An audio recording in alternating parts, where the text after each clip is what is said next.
Com o desemprego, mais de 2 milhões de brasileiros perderam os convênios de assistência médica. Diante disto, a Agência Nacional de Saúde está discutindo em audiência pública as normas para planos de saúde com franquias e coparticipação. Para entender melhor, esses planos são aqueles que, além do valor mensal, o usuário também paga uma taxa por cada consulta e exames feitos. A Agência Nacional de Saúde Suplementar está preparando novas normas para planos de saúde com coparticipação e franquias. Nessas modalidades, o usuário paga à parte um valor por cada procedimento ou assume integralmente as despesas. Cerca de 50% dos usuários de planos de saúde no país já têm coparticipação ou franquia nos contratos. Mas as regras foram instituídas pelos próprios planos antes da criação da ANS, o que não garante segurança aos usuários. Uma das propostas que serão discutidas em audiência pública é a de limitar em até 40% o valor da coparticipação e isentar de pagamentos exames preventivos e tratamentos crônicos. Os planos de saúde sofreram uma perda de cerca de 2,5 milhões de usuários em 2 anos. Essas modalidades oferecem cortes de custos, podendo custar até 40% menos do que os tradicionais. Segundo a avaliação do setor, isso pode ser atrativo para determinados grupos. Os planos com coparticipação ou franquia respondem por 33% do mercado, mas nunca tiveram uma regulamentação própria. Uma nova resolução será editada após a abordagem do tema em audiência e consulta pública. Com a nova regra, as empresas que optarem por planos com franquia serão obrigadas a oferecer aos usuários simulações antes do contrato final.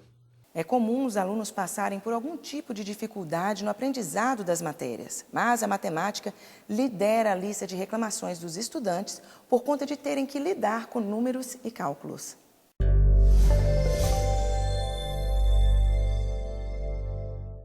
Seu filho tem dificuldade de aprendizado?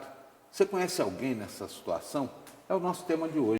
Nós vamos conversar sobre esse assunto com a psicopedagoga Cláudia Maluf. Ela vai nos contar a experiência dela nessa situação e dar alguns conselhos para nós. Tudo bem? Tudo bem. Que satisfação tê-la aqui. Muito obrigada. E para falar de um tema tão importante, né?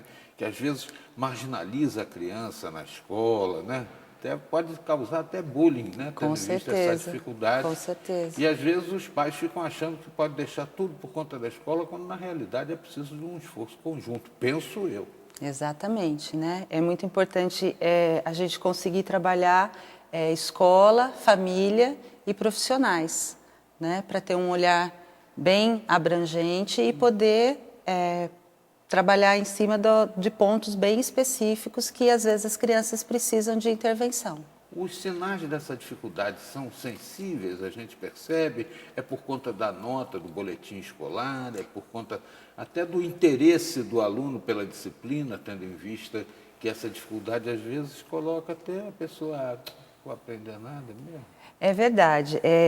Geralmente os pais vêm com a queixa do rendimento baixo, né, na escola, né? Uma nota baixa ou uma falta de interesse, falta de organização para estudar, para fazer as tarefas, né? Começa por aí a queixa. E aí a gente tem que fazer uma investigação mais específica, né? Para poder ter um cenário melhor e poder explicar para os pais e orientar a escola também dentro desse processo. Eu acho que muita gente, num primeiro momento, né, recorre a um professor particular, recorre ao Kumon, né? Sim, sim. Agora, não basta só isso, talvez.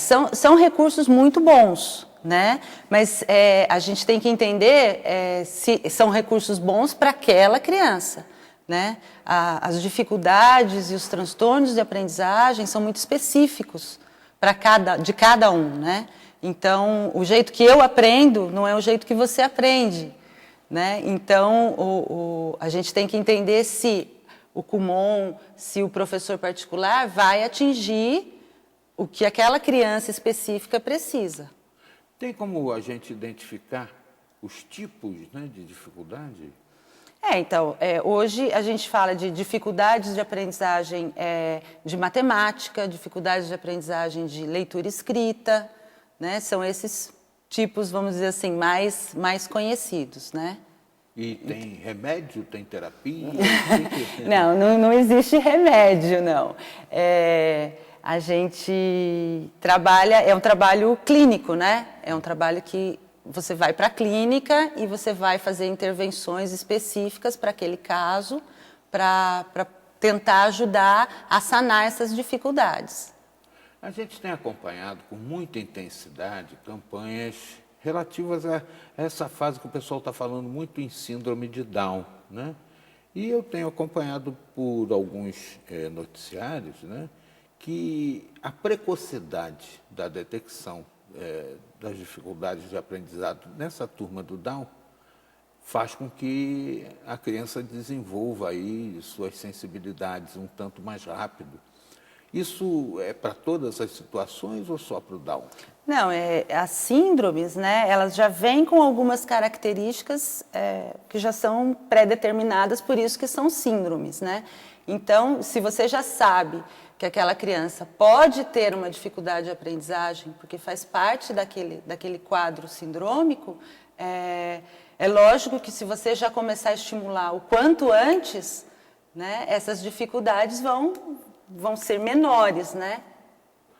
Eu tenho a impressão que há situações que tornam mais incidentes essas dificuldades. Matemática, por exemplo, é o terror. Tem jeito clínico para matemática? Então, a matemática, ela é uma ciência muito, muito rica, né? E, na realidade, a gente precisa entender qual a função da matemática na vida da gente. E como eles começam a aprender matemática muito cedo, né? As crianças hoje começam a aprender matemática muito cedo, e aí vão para aqueles cálculos mais elaborados e abstratos, a gente tem que dar funcionalidade, né? Então, assim, para que aquele conteúdo que eu vou aprender, aonde que eu vou utilizar na minha vida, né? Aquilo faz parte do que na minha vida? Para ficar mais fácil de ter uma compreensão melhor daquele conteúdo científico que a gente está aprendendo na escola. Eu tenho a impressão que, no fundo, essa reforma do ensino médio que o governo está pretendendo tem muita coisa a ver com isso, né? Porque no meu tempo de estudante tinha o clássico, tinha o científico, tinha o normal e tinha o técnico, né? A gente optava e já na fase do ensino médio aprendia de acordo com a vocação. Exatamente. Né? Aí depois mudaram tudo. Agora o pessoal adora mudar. Aí agora vai voltar, né? Porque realmente é cruel exigir que alguém que vai fazer letras que saiba profundamente matemática, cálculos estruturais que são exigidos para as ciências exatas, né? Para engenharia, para arquitetura, para outras coisas. Exatamente. Como é também uma coisa meio banal ficar exigindo coisas de letras para quem vai desenvolver. Claro, não vai se querer, né, que um engenheiro não saiba português inteiramente, que o médico também não saiba. Eu tinha que ensinar a caligrafia para médico aí até hoje.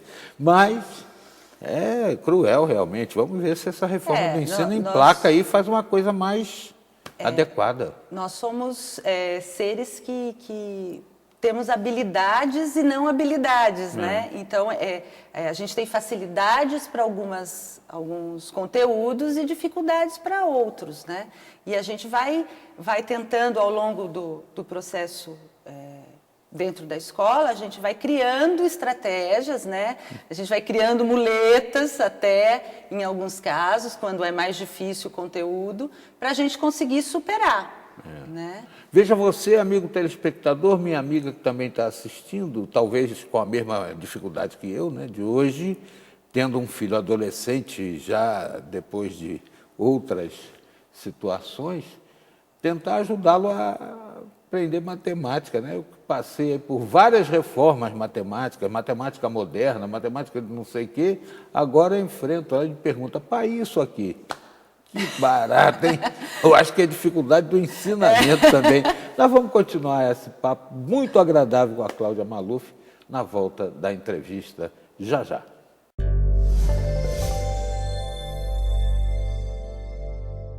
Projeto de preservação ambiental transforma cigarro em papel. A seguir.